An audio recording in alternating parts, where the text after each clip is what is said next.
Next type is tree topology. Tree topology combines the characteristics of bus topology and star topology. The tree topology is a type of structure in which all the computers are connected to with each other in a hierarchical fashion. The topmost node is a tree topology, is known as a root node, and all other nodes are called as a just child node. There is only one path exists between two nodes for a data transmission. Thus, it forms a parent-child hierarchy. Next point is advantage and disadvantages of tree topology. First, advantages of tree topology. Support for broadband transmission. Tree topology is mainly used to provide broadband transmission, that is, signals are sent over a long distance without being attenuated. Next, easily expandable. We can add the new device to our existing network.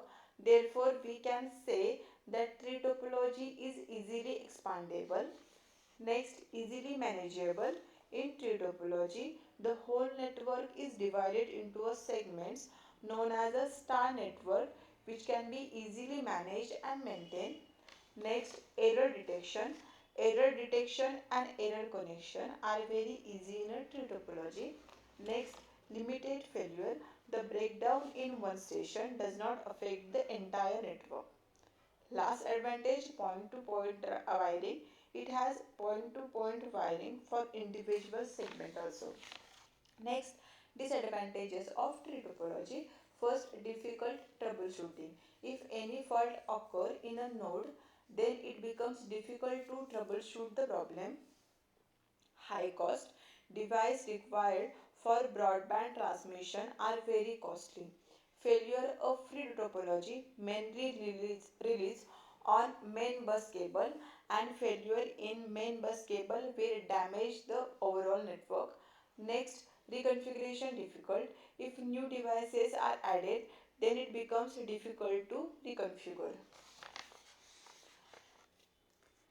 Next, mesh topology.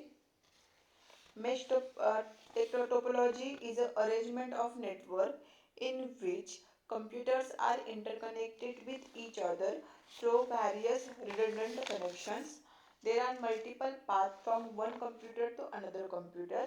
It does not contain the switch, hub, or any central computer which act as a central point of communication. The internet is an example of the mesh topology. Mesh topology is mainly used for a WAN implementation where communication failures are the critical concern.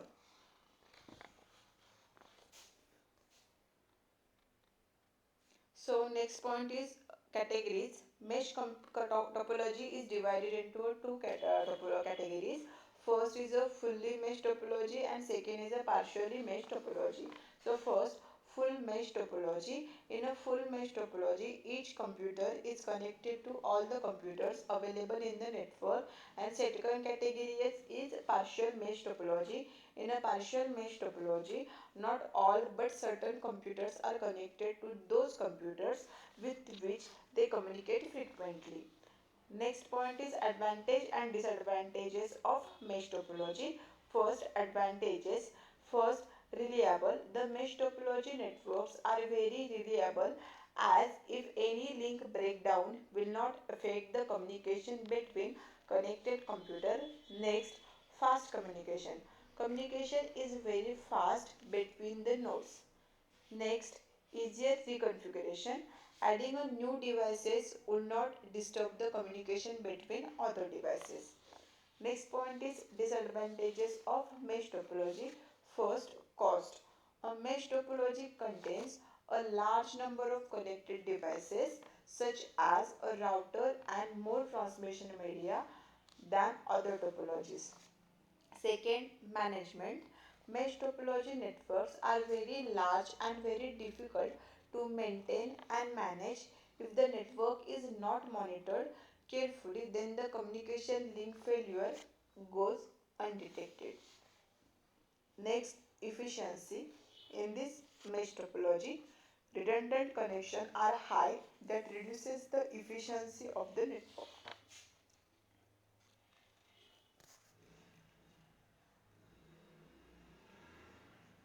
Next type is hybrid topology. So the combination of various different topologies is known as a hybrid topology. In a hybrid topology is a connection between a different links and nodes to transfer the data. When two or more different topologies are combined together is termed as a hybrid topology, and if similar topologies are connected with each other will not result in hybrid topology. For example, if there exists a ring topology in one branch of ICICI Bank and bus topology in another branch of ICICI Bank, connected these two topology will result in a hybrid topology only. Next point is advantages and disadvantages of hybrid topology. First, reliable. If a fault occurs in any part of network, will not affect the functioning of the rest of the network. Next, scalable. Size of the network can be easily expanded by adding new devices without affecting the functionality of the existing network. Next, flexible. This topology is very flexible as it can be a design according to the requirement of the organization. Next, effective. Hybrid topology is very effective as it can be designed in such a way that the strength of the network is maximized and weakness of the network is minimized. Next point is disadvantages of hybrid topology. First, complex design. The major drawback of a hybrid topology is the design of the hybrid network. It is very difficult to design the architecture of the hybrid network. Next, costly hub. The hubs used in the hybrid topologies are very expensive as these hubs are different from usual hubs used in other topology. And last disadvantage is costly infrastructure. The infrastructure cost is very high as a hybrid network require a lots of cabling, network devices, etc. So thank you so much everyone.